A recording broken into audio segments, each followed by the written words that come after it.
First things first are the thank yous. I'd like to thank Margo Anton at her wonderful workshop about saying using flexible glues like this, you can see this is quite flexible, so that things don't break if you knock them, particularly if you're working with slivers and finer pieces. But it's also the same thing for this flower. As you can see, it's very flexible, and when I glue it in, I'll be able to glue it into a good spot, and it will fit that spot, but also if I bump it, it's not likely to break or fall apart.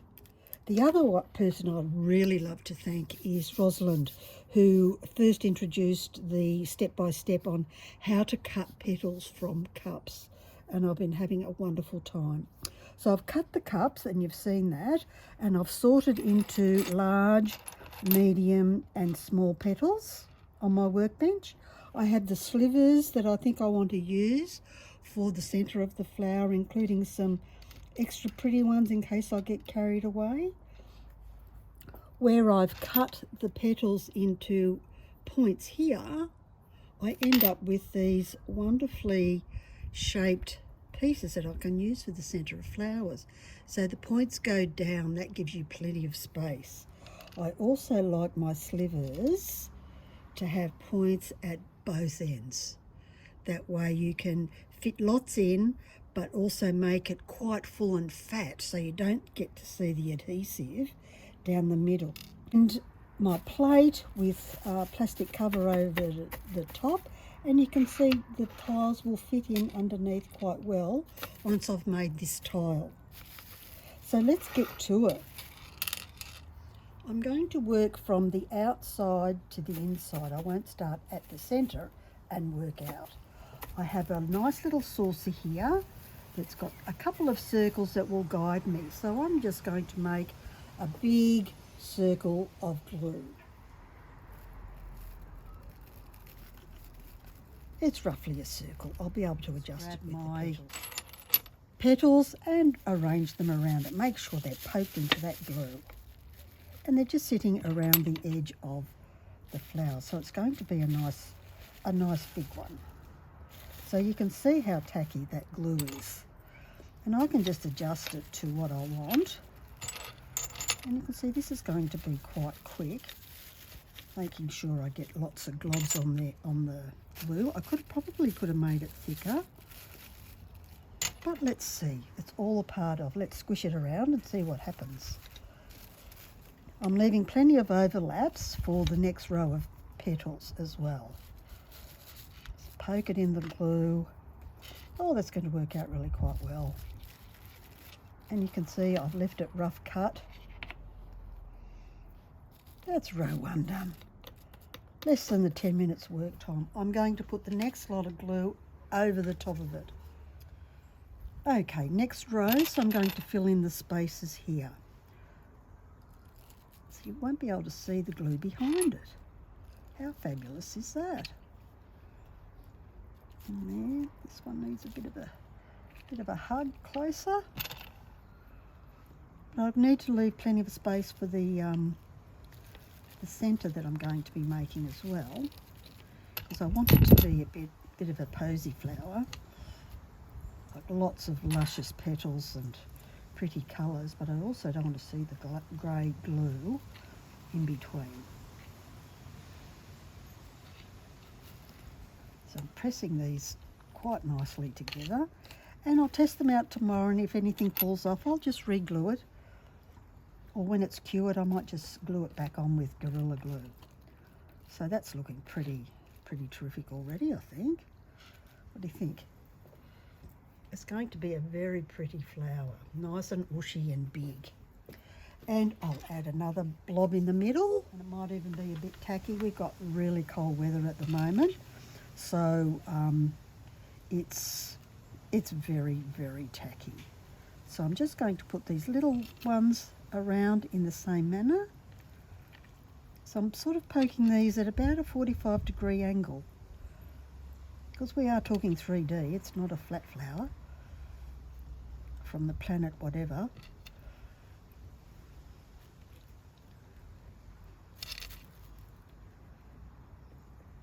So at this point, I might decide to put a little bit more glue on and pop that in. And you can see that's a very pretty, simple flower.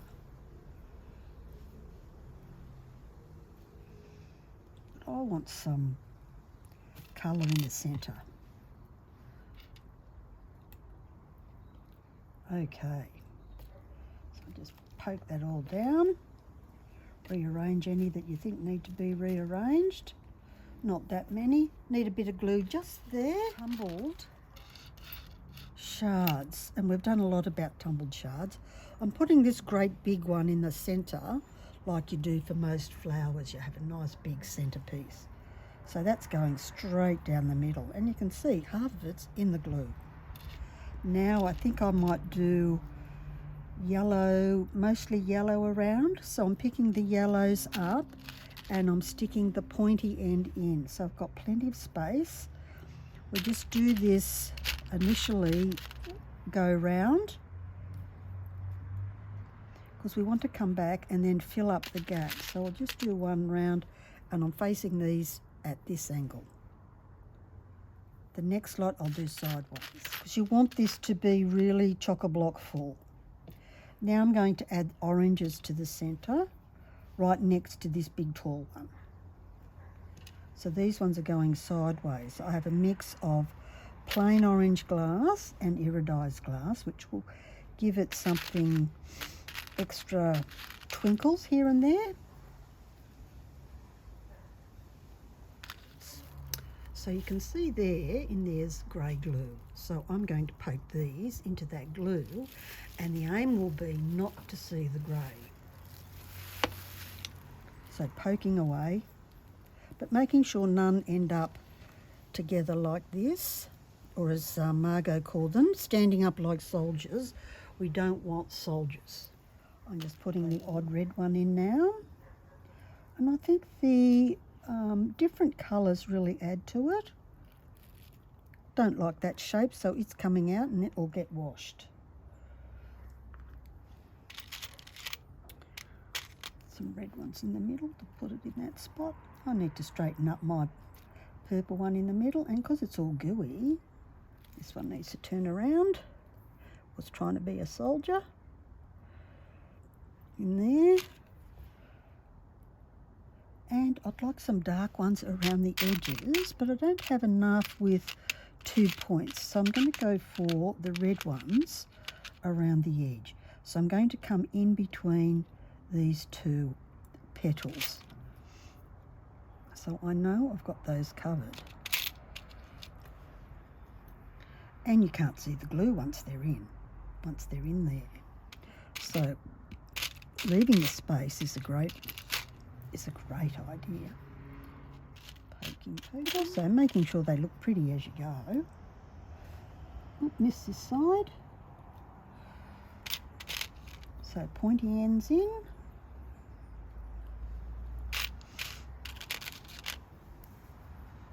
So I've still got plenty of room to put other things in, so I thought I might use these bits, which are trimmed off the side of petals when you keystone it in. Hopefully you can see that concept. And the pointy end in, because it's going to get full quite quickly, and this helps to cover up the space. So now I'm getting in there looking for the spaces where I can see the glue and popping those in there like that, all different sizes.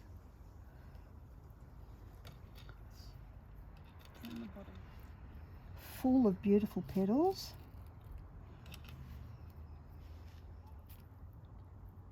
So I need to make sure to turn it around so it doesn't look like a soldier.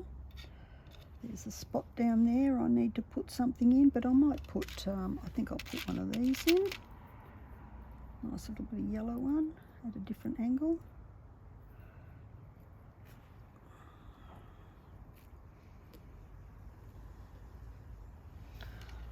Might need to turn it around now so I can attack it from this side, which is a little bit naked. So pop some in there, sure. In there. turning it around, looking for those globs of glue. There's a glob of glue right there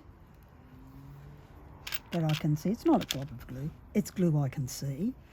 And we need to make sure this is not a soldier. You can see those two being soldiers. I'm going to turn that yellow one around a bit. There we go, that's better. Turn it around here, there's another glob in there. I can fill up that space. So the aim is to see as little as possible of your glue. Unless it's on purpose. So if you were using a lovely coloured one, you might want to have the, red or whatever colour your adhesive is shining through. For instance, roof and gutter have a very dark red silicone glue. That would probably work absolutely fine. Getting close. I think I could do some more. So now I'll get the skinniest bits. So this is really quite a skinny bit. See that all right? So now we finish off with the skinny minis, or the little ones. And of course, as I said, if there are gaps when I have a look at it tomorrow, I can just put a little dab of, I don't know, Gorilla Glue or something like that, which dries clear, and it will fill up all the gaps. Okay. So now we can pop them in, shape it up to how we want it to be. I'm just pressing these down just very, very gently. This one needs to turn around, it's being a soldier. Excellent. Pop them in and you can see them sort of changing position. Pressing these in to a good spot. Press these in to make sure they're comfortable and haven't moved too far away. Let's have a look at that. What do you think? I think that'll look terrific with Kingsley III. Oh, I think I need another little white one over here. It's not quite balanced there. That was the side that got unloved.